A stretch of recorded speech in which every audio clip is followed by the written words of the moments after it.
IELTS 15. Published by Cambridge University Press and Cambridge Assessment English 2020. This recording is copyright. Test 1. This is the IELTS listening test. You will hear a number of different recordings and you will have to answer questions on what you hear. There will be time for you to read the instructions and questions, and you will have a chance to check your work. All the recordings will be played once only. The test is in 4 parts. At the end of the test, you will be given 10 minutes to transfer your answers to the answer sheet. Now turn to Part 1.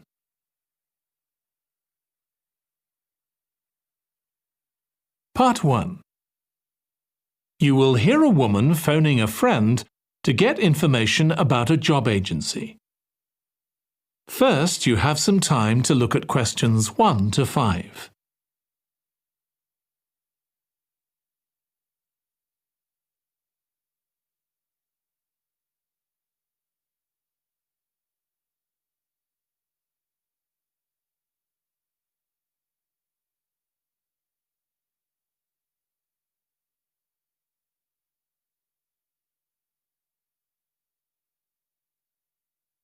Now listen carefully and answer questions 1 to 5.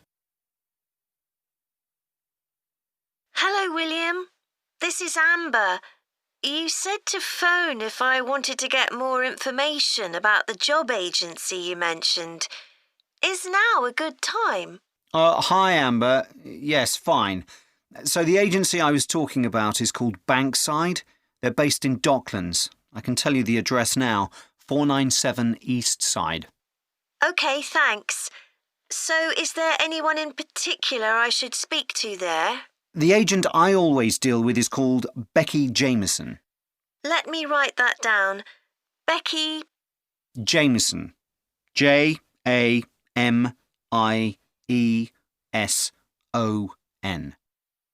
Do you have her direct line? Yes, it's in my contacts somewhere. Right, here we are. 07866 510 333. I wouldn't call her until the afternoon if I were you. She's always really busy in the morning trying to fill last-minute vacancies. She's really helpful and friendly, so I'm sure it would be worth getting in touch with her for an informal chat. It's mainly clerical and admin jobs they deal with, isn't it? That's right. I know you're hoping to find a full-time job in the media eventually, but Becky mostly recruits temporary staff for the finance sector, which will look good on your CV and generally pays better too. Yeah, I'm just a bit worried because I don't have much office experience. I wouldn't worry. They'll probably start you as a receptionist or something like that. So what's important for that kind of job isn't so much having business skills or knowing lots of different computer systems. It's communication that really matters, so you'd be fine there.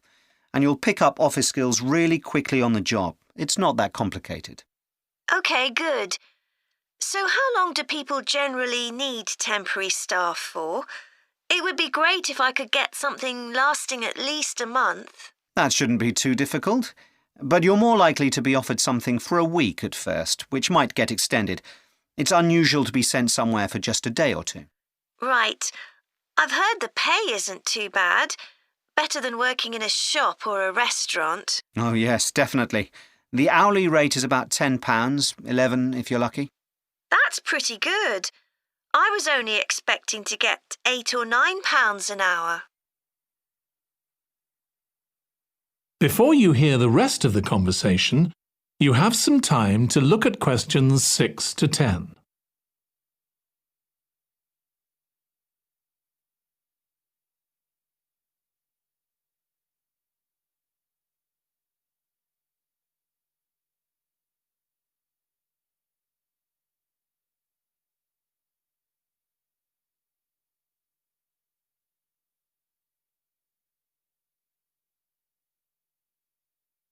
Now listen and answer questions 6 to 10.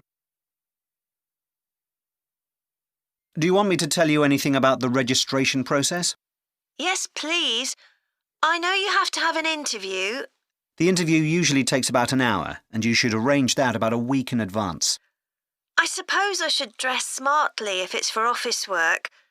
I can probably borrow a suit from Mum. Good idea. It's better to look too smart than too casual. Will I need to bring copies of my exam certificates or anything like that? No, they don't need to see those, I don't think. What about my passport? Oh yes, they will ask to see that. OK. I wouldn't get stressed about the interview, though. It's just a chance for them to build a relationship with you, so they can try and match you to a job which you'll like. So there are questions about personality that they always ask candidates, fairly basic ones, and they probably won't ask anything too difficult, like what your plans are for the future. Hope not. Anyway, there are lots of benefits to using an agency. For example, the interview will be useful because they'll give you feedback on your performance so you can improve next time. And they'll have access to jobs which aren't advertised. Exactly. Most temporary jobs aren't advertised. And I expect finding a temporary job this way takes a lot less time.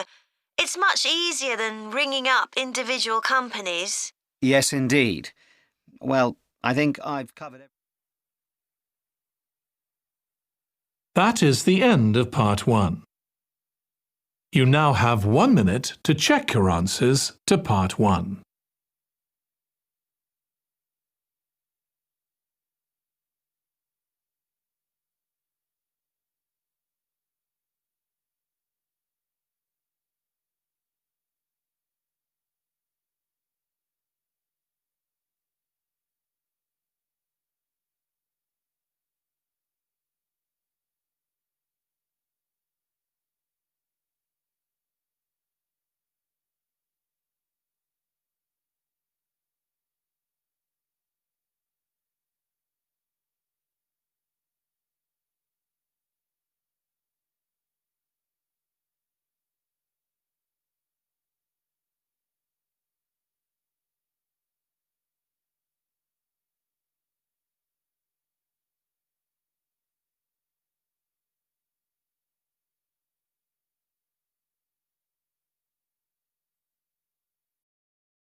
Part 2.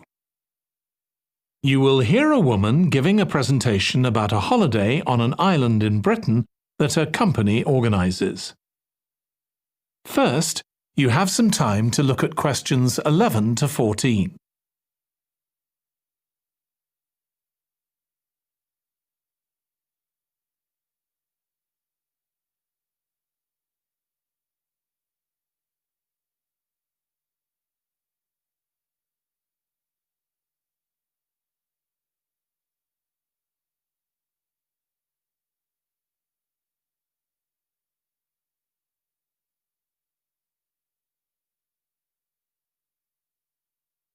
Now listen carefully and answer questions 11 to 14. Good morning. My name's Erica Matthews, and I'm the owner of Matthews Island Holidays, a company set up by my parents. Thank you for coming to this presentation, in which I hope to interest you in what we have to offer. We're a small family-run company, and we believe in the importance of the personal touch. So we don't aim to compete with other companies on the number of customers. What we do is build on our many years' experience, more than almost any other rail holiday company, to ensure we provide perfect holidays in a small number of destinations, which we've got to know extremely well. I'll start with our 6-day Isle of Man holiday. This is a fascinating island in the Irish Sea, with Wales to the south, England to the east, Scotland to the north, and Northern Ireland to the west. Our holiday starts in Heysham, where your tour manager will meet you. Then you'll travel by ferry to the Isle of Man.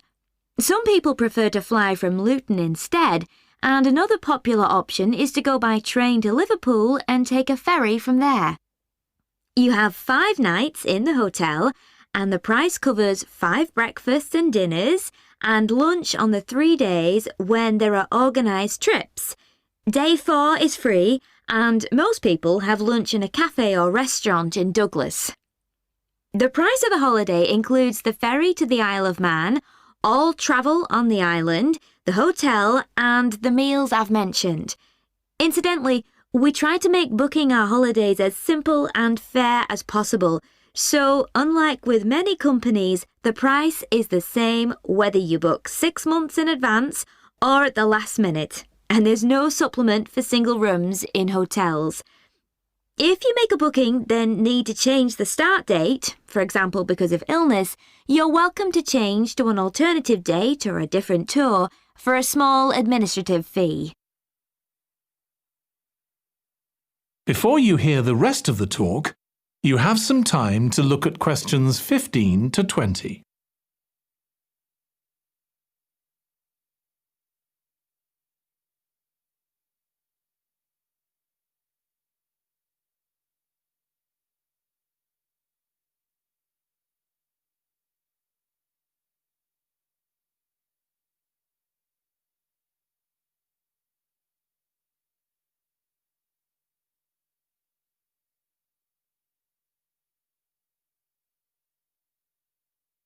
Now listen and answer questions 15 to 20.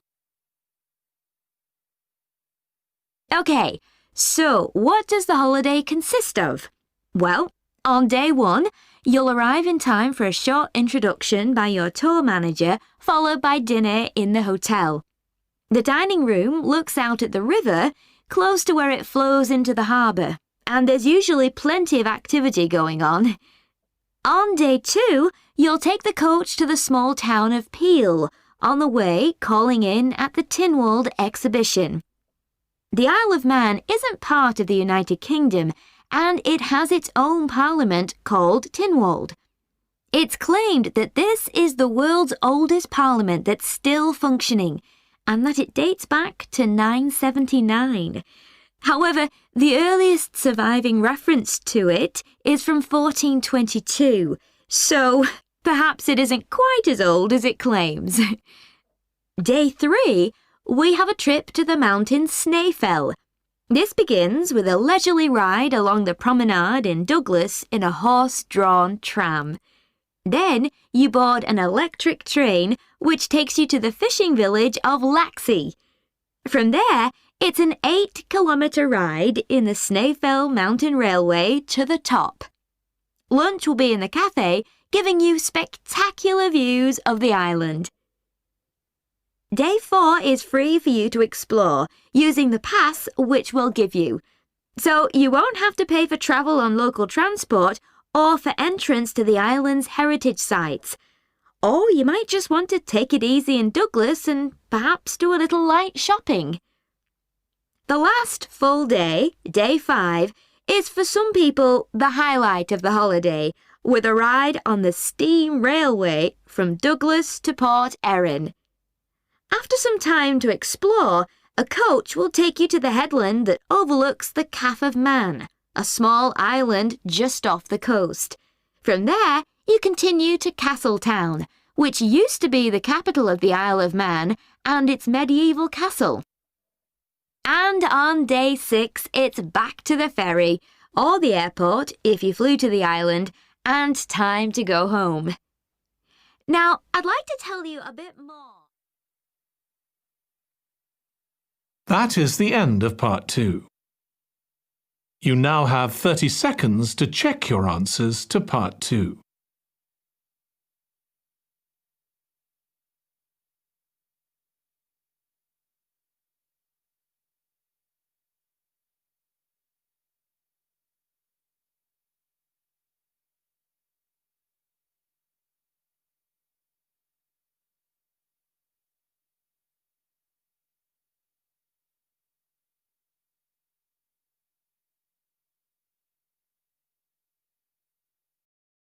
Part 3. You will hear 2 psychology students discussing the effects of the order in which the children in a family are born. First, you have some time to look at questions 21 to 26.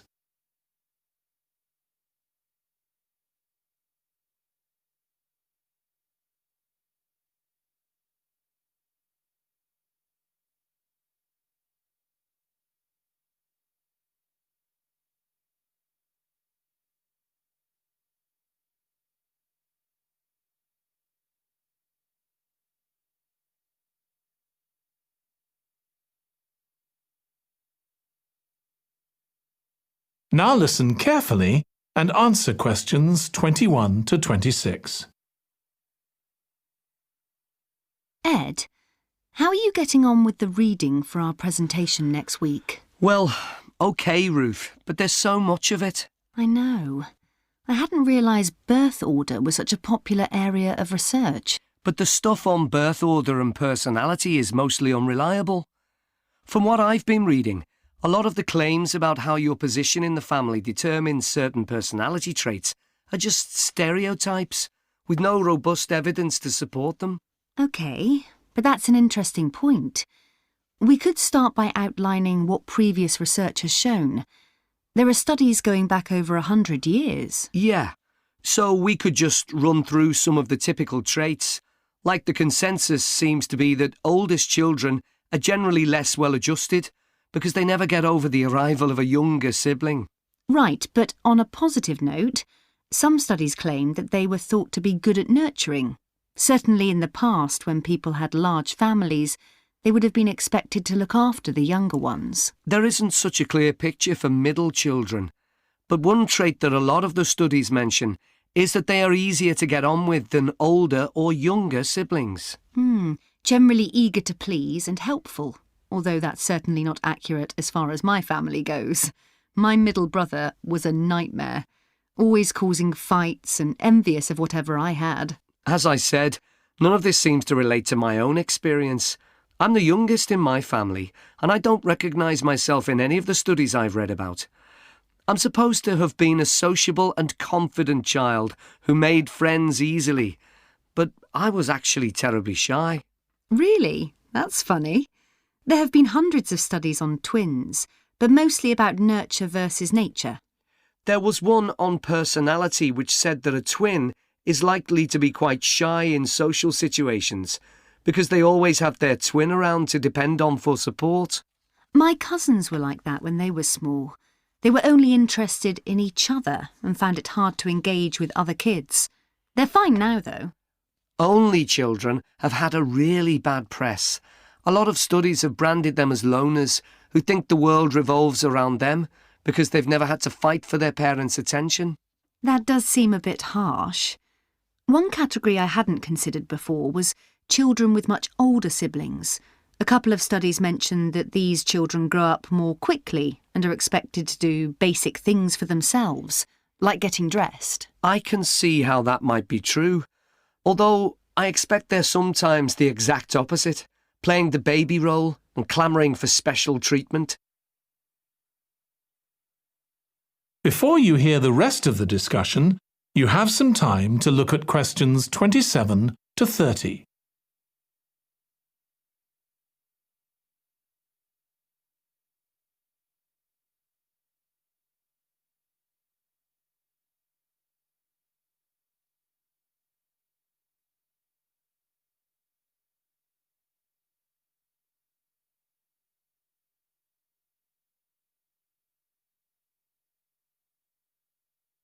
Now listen and answer questions 27 to 30. What was the problem with most of these studies, do you think?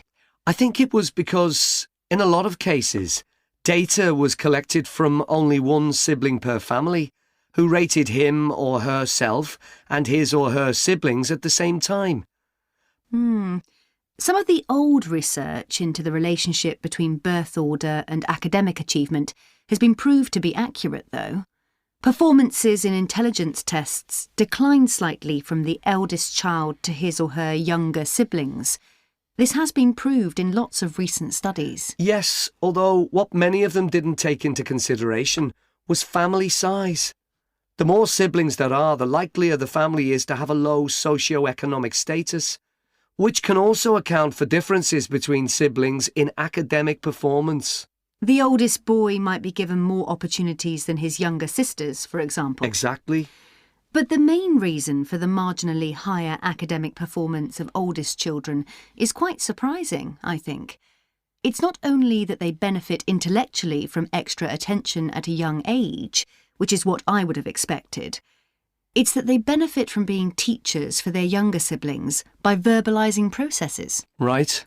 and this gives them status and confidence, which again contributes in a small way to better performance. So, would you say sibling rivalry has been a useful thing for you? I think so.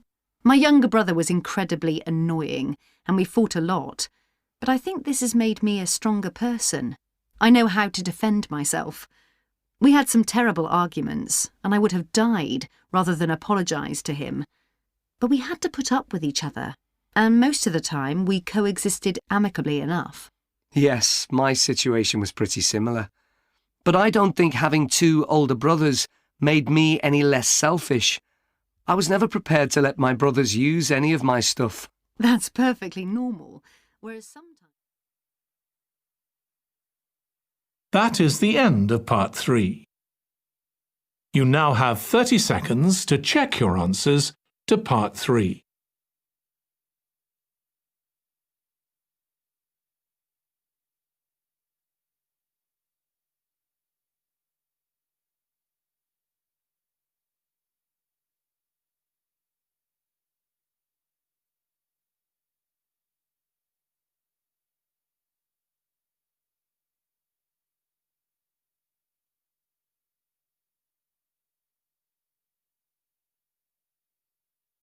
Part 4.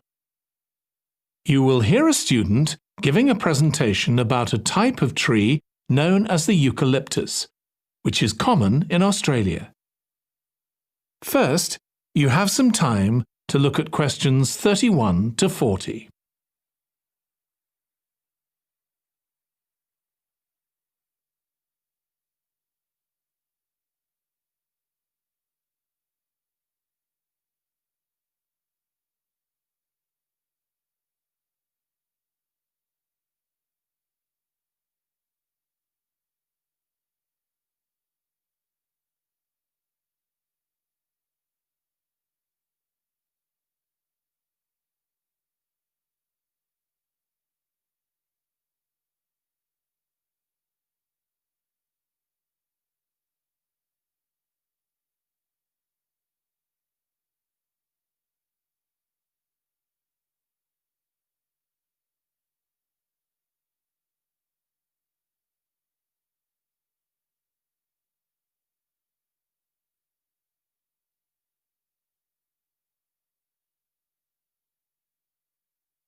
Now listen carefully and answer questions 31 to 40. Today, I'm going to talk about the eucalyptus tree. This is a very common tree here in Australia, where it's also sometimes called the gum tree. First, I'm going to talk about why it's important. Then I'm going to describe some problems it faces at present. Right, well, the eucalyptus tree is an important tree for lots of reasons. For example, it gives shelter to creatures like birds and bats, and these and other species also depend on it for food, particularly the nectar from its flowers. So it supports biodiversity. It's useful to us humans too, because we can kill germs with a disinfectant made from oil extracted from eucalyptus leaves. The eucalyptus grows all over Australia, and the trees can live for up to 400 years. So it's alarming that all across the country, numbers of eucalyptus are falling because the trees are dying off prematurely. So, what are the reasons for this? One possible reason is disease. As far back as the 1970s, the trees started getting a disease called Mundula yellows. The tree's leaves would gradually turn yellow, then the tree would die. It wasn't until 2004 that they found the cause of the problem was lime, or calcium hydroxide, to give it its proper chemical name, which was being used in the construction of roads. The lime was being washed away into the ground and affecting the roots of the eucalyptus trees nearby. What it was doing was preventing the trees from sucking up the iron they needed for healthy growth. When this was injected back into the affected trees, they immediately recovered. But this problem only affected a relatively small number of trees. By 2000, huge numbers of eucalyptus were dying along Australia's east coast of a disease known as bell miner-associated dieback. The bell miner is a bird, and the disease seems to be common where there are high populations of bell miners. Again, it's the leaves of the trees that are affected. What happens is that insects settle on the leaves and eat their way round them, destroying them as they go, and at the same time they secrete a solution which has sugar in it. The bell miner birds really like this solution, and in order to get as much as possible, they keep away other creatures that might try to get it. So these birds and insects flourish at the expense of other species, and eventually so much damage is done to the leaves that the tree dies.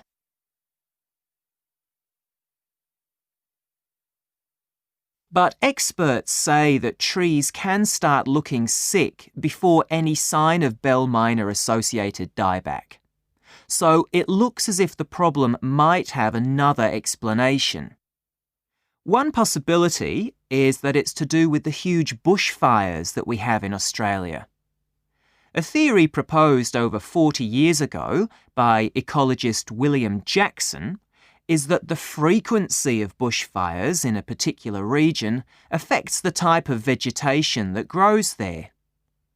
If there are very frequent bushfires in a region, this encourages grass to grow afterwards, while if the bushfires are rather less frequent, this results in the growth of eucalyptus forests. So why is this? Why do fairly frequent bushfires actually support the growth of eucalyptus? Well, one reason is that the fire stops the growth of other species which would consume water needed by eucalyptus trees. And there's another reason. If these other quick-growing species of bushes and plants are allowed to proliferate, they harm the eucalyptus in another way by affecting the composition of the soil and removing nutrients from it. So some bushfires are actually essential for the eucalyptus to survive as long as they are not too frequent.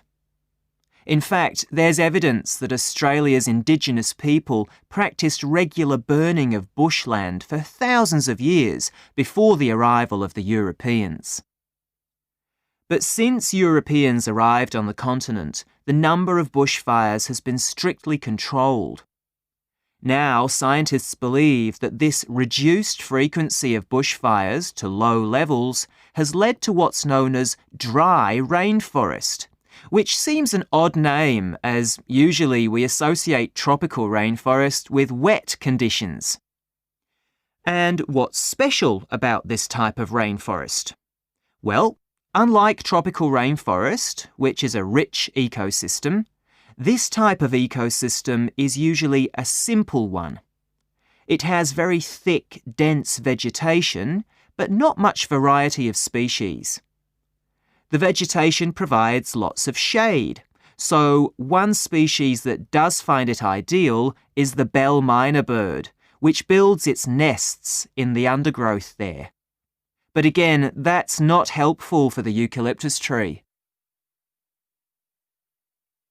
That is the end of part 4. You now have 1 minute to check your answers to part 4.